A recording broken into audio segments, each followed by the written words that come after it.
చంద్రబాబు నాయుడు గారి స్పెషాలిటీ ఏంటంటే, అధికారంలో ఉన్న, ప్రతిపక్షంలో ఉన్న తన చుట్టూ మొబలైజ్ చేసుకోగలుగుతారు.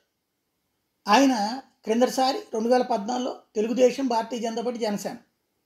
ఆ తర్వాతన బీజేపీని వ్యతిరేకించినప్పుడు తెలుగుదేశానికి తోడు కమ్యూనిస్టులు అందరూ కలిశారు.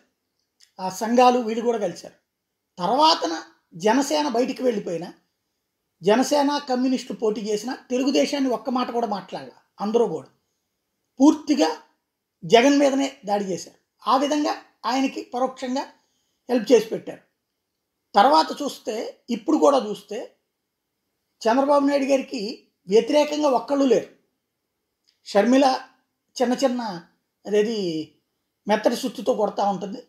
ఇక్కడ డైరెక్ట్ అటాక్ అన్న మీద చేస్తూ ఉంటుంది తప్ప, టోటల్గా ప్రతి ఒక్కళ్ళు అటు బీజేపీ, జనసేన, కమ్యూనిస్టులు అందరూ కూడా జగనే టార్గెట్ కానీ ఇటు కాదు. అంటే వీళ్ళు తృతీయ ప్రత్యామ్నాయం అంటున్నటువంటి కాంగ్రెస్, కమ్యూనిస్టుల కూటమి కూడా తెలుగుదేశం జోలికి పోదు. ఓవరాల్గా చూసుకుంటే బాబు గారు అదృష్టవంతుడు, జగన్ దురదృష్టవంతుడు ఈ విషయంలో.